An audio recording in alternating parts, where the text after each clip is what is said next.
pegawai, belanja barang dan belanja modal. Tentunya saat ini, kemarin kita melihat anggaran kemarin itu sudah 49,5% untuk belanja gaji saja. Artinya kalau belanja gajinya lebih besar daripada belanja barang dan modal, tentunya kurang sehat.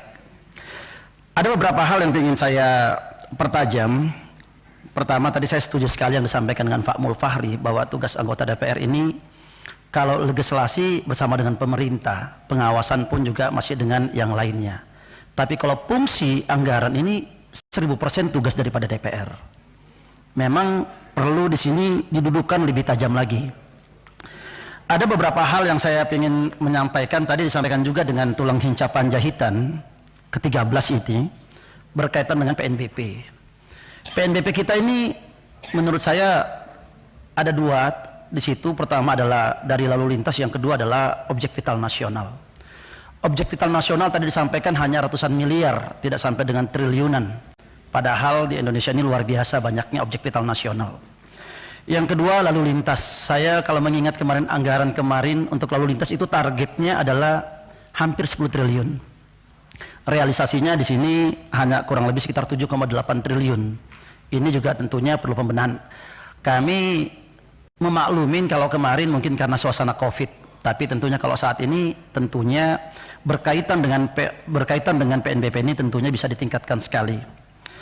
Dan saya juga meyakinin, pertama berkaitan dengan APBN kita. APBN kita ini cuma sekitar 3.000 triliun lebih sedikit lah. Tetapi di situ utangnya saja kurang lebih sekitar 1.000 triliun. Ini tentu menjadi catatan penting agar alokasi pembagian-pembagiannya ini menjadi bagus. Saya ada beberapa hal yang saya ingin usulkan, terutama adalah berkaitan dengan menjaga PNBP kita. Pernah dibahas di Komisi 3 ini berkaitan dengan PNBP, terutama berkaitan dengan ilegal-ilegal. Apakah itu illegal mining, apakah itu illegal fishing, dan ilegal-ilegal yang banyak sekali. Teritorial kita beberapa kali kunjungan ke daerah, ke polda-polda, apakah itu di Kepri, apakah itu di Kalimantan, apakah di Sulawesi, termasuk juga di Papua. Ada hal yang ingin saya ajukan. Pertama berkaitan menjaga situasi kondisi dalam negeri kita. Pak Rudi, fokus anggaran ya? Iya, anggaran ketua. Ya. Pertama, pembelian barang dan jasa. Pembelian barang ini pertama haruslah relevan dengan kebutuhan. Teritorial kita ini luasnya kurang lebih sekitar 3 juta lebih kilometer persegi. Kalau armada yang digunakan alatnya ala kadarnya, tentu bagaimana kita mau menjaga. Ini mestinya harus tepat sasaran. Setuju tadi yang disampaikan dengan Pak Mulfahri, jangan sampai membeli barang itu dipaksakan, tidak sesuai dengan tingkat kebutuhan kita. Nah ini yang penting, jangan sampai tidak sesuai. Yang kedua adalah berkaitan dengan, yang saya lihat tadi adalah berkaitan dengan pegawai. Ini harus dihitung benar-benar ini. Pegawai polisinya ada berapa banyak, pegawai negeri sipilnya ada berapa banyak. Saya melihat beberapa daerah termasuk Kalimantan Timur, Sulawesi Tengah kemarin kita melaksanakan kunjungan, mereka kekurangan personil dari kebutuhan 100% itu rata-rata di atas 40% kekurangannya. Ini kan menjadi problem.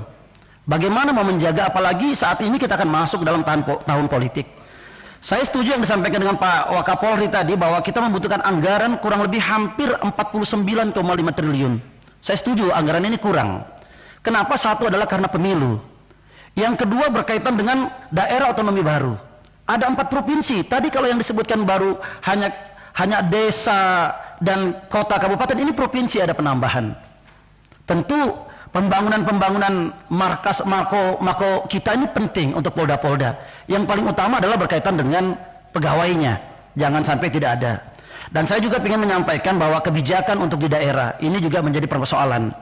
Untuk rekrutmen terutama berkaitan dengan Bintara maupun Akpol, harapan kami ini diberikan kewenangan di daerah-daerah. Kenapa? Di daerah Jawa terlalu menumpuk, sehingga tupoksinya terkadang tidak sesuai dengan tupoksinya lagi pegawai-pegawai yang ada di situ menumpuk di Pulau Jawa.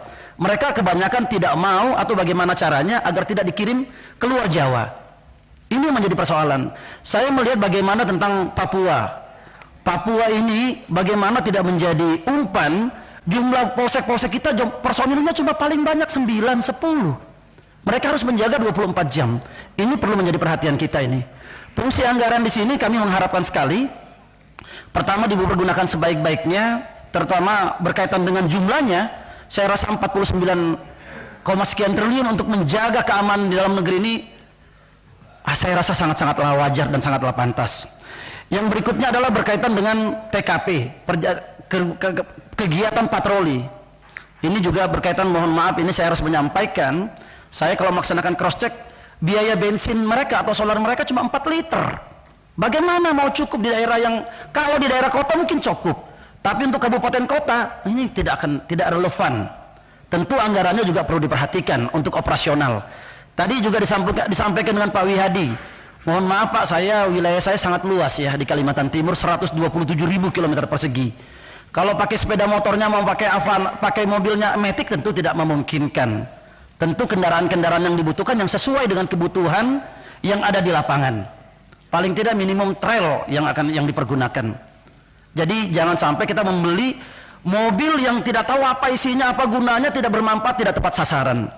Ini sekali lagi berkaitan dengan anggaran ini, anggaran kita terbatas. Saya setuju tadi disampaikan dengan Pak Dimyati bahwa anggaran ini baru pagu anggaran saja, bukan pagu indikatifnya, apalagi pagu alokasinya.